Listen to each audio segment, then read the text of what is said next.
Nakahanda ng iba't ibang aktibidad para po sa paggunita ng unang anibersaryo ng kamatayan ni dating Pangulong Cory Aquino sa darating na linggo. At kanina, nagtanim na ng mga punong namumulaklak ng dilaw sa harap ng bahay ng mga Aquino. Saksi si Tina Panganiban-Perez. Our mother peacefully passed away at 3:18 a.m. August 1, 2009 of cardiorespiratory arrest. She would have wanted us to thank each and every one of you for all. Sa pagsapit ng Bukang Liwayway noong August 1, 2009, nabalot ng lungkot ang sambayan ng Pilipino sa pagpanaw ni dating Pangulong Cory Aquino.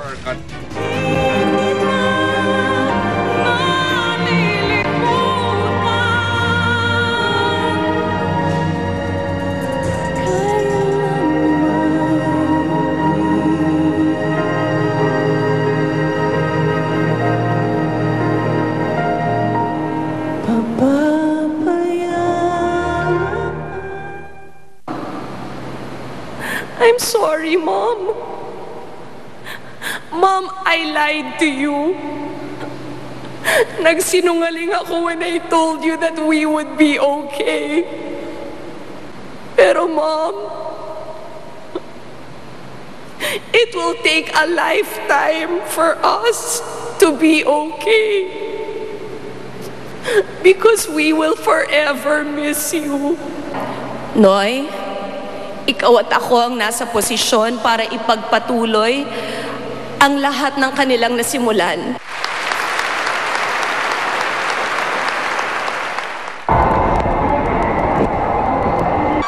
Sa paninilaw ng mga kalsada ng Maynila noong araw ng libing, walang dudang isang malaking puwang ang iniwan ng dating Pangulo sa bansa.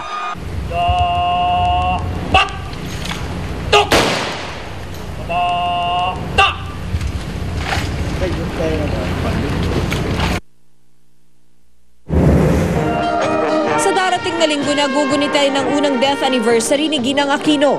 Kasamang ilang taga-suporta, mismo ang anak niyang si Pinky Abellada ang nanguna sa tree planting sa harap mismo ng bahay ng mga Aquino sa Times Street, Quezon City. Ang mga punong itinanim, namumulaklak at namumunga ng dilaw na signature color ng dating Pangulo. Parang memory din of Mom, plant these trees. I think also it's good for the environment. Sabi ni Pinky, di raw nila ay nakalang malaki ang magbabago sa buhay nila sa pagyao ng ina. I think of the day, anong nangyari nito exactly 1 year ago. Like, pag iniisip ko ngayon Friday, medyo hirap na talaga yung paghihinga niya. Yung nagsusona si Noy Noy, ini-imagine ko, wow, presidente na yung kapatid ko. Pero this time last year, talagang hirap na ang mom noon. Mag-iisang taon na mula nang pumanaw si dating Pangulong Cory Aquino.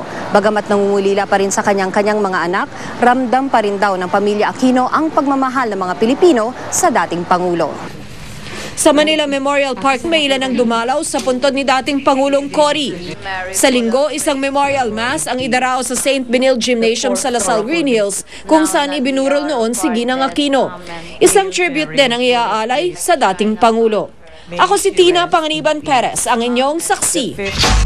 Samantala, mismong si Chris Aquino na ang nagkumpirmang paghihiwalay na sila ng asawang si James Yap. Sinabi po yan ng TV host actress sa kanyang pagdating sa bansa mula sa ilang linggong bakasyon sa Amerika. Tanggap na raw nila pareho ang kanilang paghihiwalay.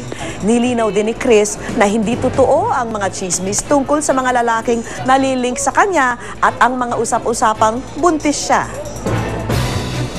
Nagkakaintindihan na kami. I think alam niya at alam ko kung nasa na kami at this point.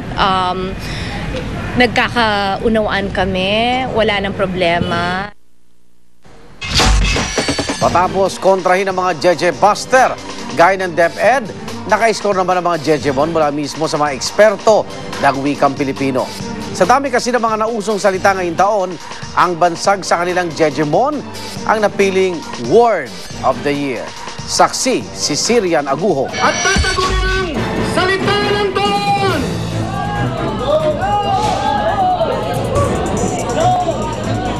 Jejemon. Hindi lang pasok sa opisyal na bokabularyong Pinoy ang bansag sa kanila. Naging Word of the Year pa ng taong 2010 ang salitang Jejemon. At bakit daw hindi? Cultural phenomenon nga maituturing ang pag-usbong ng kakaibang paraan ng pagsusulat, pagsasalita at pananamit ng grupong ito. Ayon yan mismo sa mga eksperto ng Philippines Institute of Translation na nagtipon sa Sawikaan 2010 sa UP Diliman. Si Dr. Roland Tolentino, dekano ng UP College of Mass Communication, ang nagsumite ng salitang Jejemon sa Sawikaan. Anya, ang pagkilalaro sa salitang Jejemon ay indikasyon ng patuloy na ebolusyon ng wikang Filipino. Ibig sabihin may pagkilala pala dito sa phenomenon na napakalaga na sa new media. Hindi siya detrimental kasi nga very specific. Hindi mo naman siya kayang bigkasin. Tanging sa internet lang at technology ng cellphone, matutunghayan itong napaka-unique na language na ito. Tinalo ng Jejemon ang first runner-up na salitang Undoy. Ang pangalan ng bagyong nagpalubog sa maraming bahagi ng Metro Manila at karatig lalawigan noong nakaraang taon. In third place naman ang salitang Korkor, na bansag sa mga bagay na may kinalaman sa Korea. Katay ng Korkor ang Tarpo o pinaikling bersyon ng salitang Tarpaulin, na patok na campaign material nitong nakaraang eleksyon. Finalist din sa Sawikaan 2010 ang mga salitang Load, Ampatuan, Emo, Namumutbol o tawag sa magnanakaw ng nyog, Spam, Solve, at Unli. Ang pagkakapanalo ng salitang Jejemon, patunay daw na talagang parte na sila ng lipunan na masariling style at kultura at hindi dapat pag-initan at kutsain. Siyempre pa, happy ang mga tunay na Jejemon sa pagkakapili sa kanilang salita bilang Word of the Year. Okay rin naman po pan-text-text yung Jejemon eh. Maganda rin eh. Mga style eh. Natuwa naman po ako kasi may bagong words na naman ako makalat sa buong mundo. Natuwa rin ako kasi si Justin Bieber Jejemon. At ika nga ng mga nagsasayang Jejemon, Jeje. Ako si Sir Naguho, ang inyong saksi.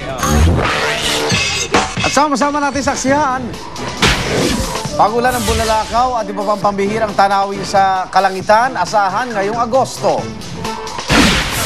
At launching ng coffee table book ng GMA, dinaluhan ni Pangulong Aquino at ng iba pang personalidad sa politika. Balita ang hatid ng isang liga ng katotohanan. Sama-sama nating pagiging saksi.